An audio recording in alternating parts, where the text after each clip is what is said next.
What good does it do to speak learnedly about the Trinity, if, lacking humility, you displease the Trinity? Indeed, it is not learning that makes a man holy and just, but a virtuous life makes him pleasing to God. I would rather feel contrition than know how to define it. For they who follow their own evil passions stain their consciences and lose the grace of God. It is vanity to be concerned with the present only and not to make provision for things to come. It is vanity to love what passes quickly and not to look ahead where eternal joy abides. Every man naturally desires knowledge, but what good is knowledge without the fear of God? Indeed, a humble rustic who serves God is better than a proud intellectual who neglects his soul to study the course of the stars.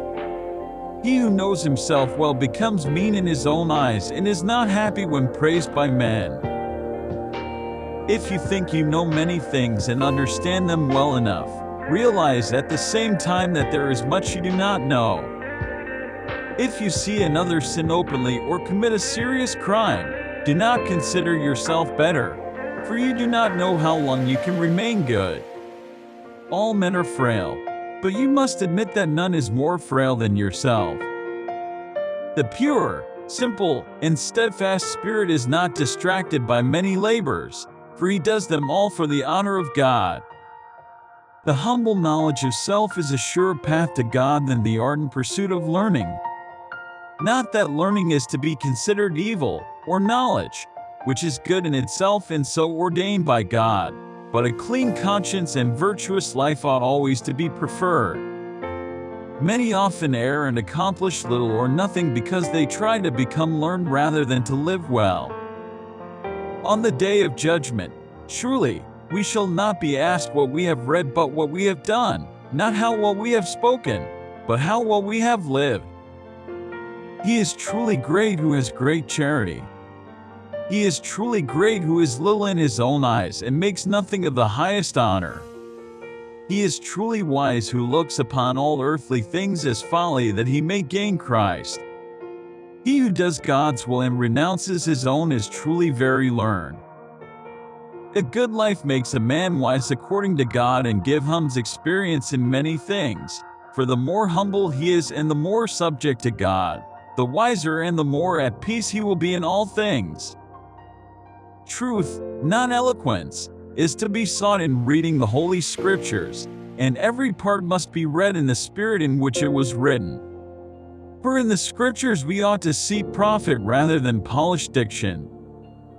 We ought to read simple and devout books as willingly as learned and profound ones. We ought not to be swayed by the authority of the writer, whether he be a great literary light or an insignificant person, but by the love of simple truth. We ought not to ask who is speaking, but mark what is said. If you have wealth, do not glory in it, nor in friends because they are powerful, but in God who gives all things and who desires above all to give himself. If there is good in you, see more good in others, so that you may remain humble. It does no harm to esteem yourself less than anyone else, but it is very harmful to think yourself better than even one. Do not open your heart to every man, but discuss your affairs with one who is wise and who fears God. Be not intimate with any woman, but generally commend all good women to God. Seek only the intimacy of God and of his angels, and avoid the notice of men. It is a very great thing to obey, to live under a superior, and not to be one's own master, for it is much safer to be subject than it is to command. If we mortified our bodies perfectly and allowed no distractions to enter our minds, we could appreciate divine things and experience something of heavenly contemplation. If you do not overcome small, trifling things, how will you overcome the more difficult? Resist temptations in the beginning, and unlearn the evil habit lest perhaps, little by little, it leads to a more evil one. A man ought to root himself so firmly in God that he will not need the consolations of men.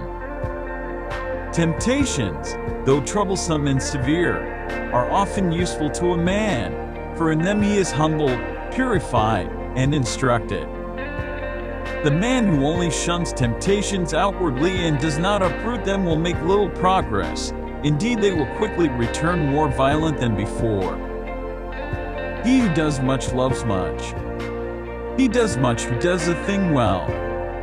He does well who serves the common good rather than his own interests.